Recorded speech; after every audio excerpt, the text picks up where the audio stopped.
ou seja, que o futuro estaria já dentro da própria série em termos dos dados presentes. Ou seja, uma metodologia dessa, usada somente em isolado, de maneira isolada, você explicaria somente 14% da variância nessa banda, 7% na outra, um total de 21%, ou seja, faltando ainda 79% da variância ou da energia a ser explicado, então você teria um método sozinho, não poderia ser utilizado.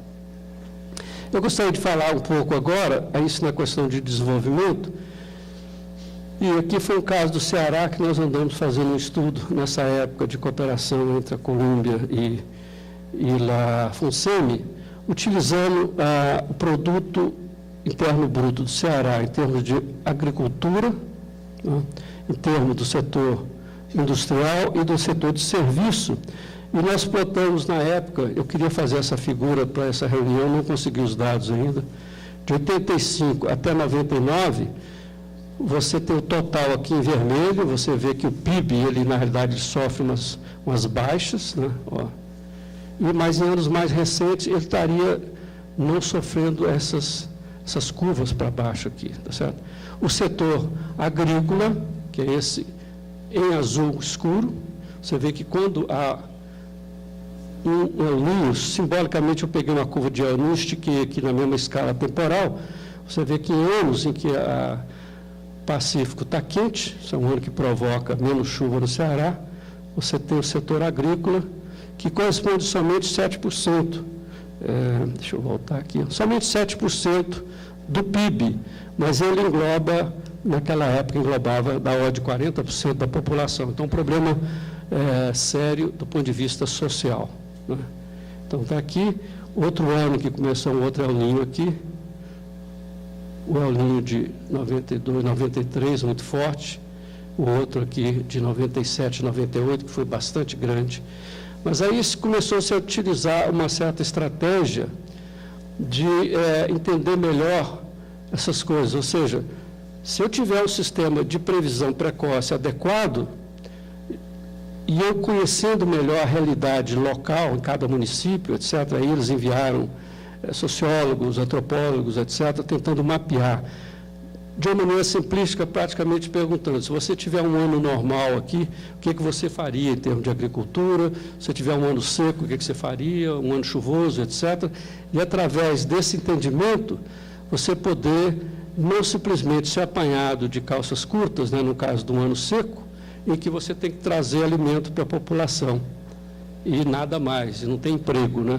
Você, na verdade, poderia ter uma estratégia de ocupar essa mão de obra em construir uma escola, em construir um hospital, e fazer alguma atividade, né, local, e você, então, teria um ganho para o PIB no setor industrial ou, mais recentemente, até no setor de serviços, né?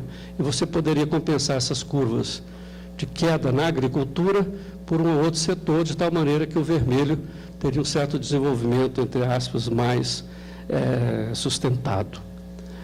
Aqui, o importante todo numa política é quebrar o chamado ciclo hidroilógico, que o Dan Woolheit, da Universidade de Nebraska, em Lincoln, ele bem caracterizou. Esse é um ciclo que, quando aparece uma seca, né, aparece uma seca, tá certo? Aí o pessoal toma conhecimento que tem uma seca, começa a ficar preocupado.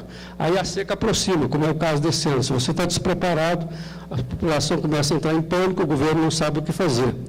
Isso aqui era típico até em anos recentes, eu acho que o pessoal já evoluiu nisso aí. E eu me lembro muito bem do Mário Henrique Simonsen, quando secretário de Planejamento de Economia, e o professor Maurício Matos Peixoto, do CNPq, eu estava no INPE, o INPE era na época do CNPq, ele uma vez disse que o grande sonho dele era colocar as secas nordestinas no planejamento do Brasil, ou seja, no orçamento. Porque você faria um orçamento, não sabe nada se aquele ano vai ser um ano ou não de seca, aparece uma seca extrema, você bagunça todo o sistema de planejamento, toda a questão do orçamento. Ou seja, a questão do pânico aí é isso, uma pressão política muito grande e você é obrigado a desviar recursos nem sempre bem aplicados. E aí aparecem as chuvas, tá certo? Aí o pessoal entra em apatia até que o próximo ciclo, né, de seca venha, etc. É um ciclo hidroilógico. Então, a ideia é quebrar esse ciclo através de você ter um plano, não é, adequado. Então, há necessidade de você realmente ter um sistema de alerta precoce ou prematuro, né, do sistema climático e entendendo como a população e a economia funcionam. Aí você tem, então, tem que ser bastante detalhado, inclusive aqui no sentido de incluir a população, ou seja, você não pode forçar a barra numa história aqui. E ter uma política nacional de seca e planos de ação condizente com isso. E nessa declaração de Genebra, foi uma conferência de alto nível sobre política nacional de seca, há um certo consenso nessa discussão. Muito obrigado pelo vermelho. O vermelho está mostrado aqui também. E o sonho do todo nordestino é ver exatamente o Castanhão aqui, isso aqui foi um caso de 2004, jorrando água ao invés dele estar completamente seco. E eu agradeço.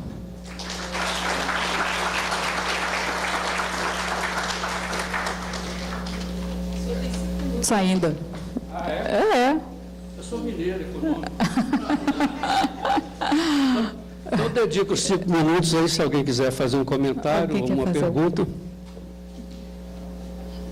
Que não seja difícil, eu não sei responder pergunta difícil. Senão, eu acho que nós estamos atrasados 1 hora, né? Okay. Vamos economizar para o próximo aí. Então, tá bom. Muito obrigada, professor. Nós vamos agora ter uma pausa, não é isso?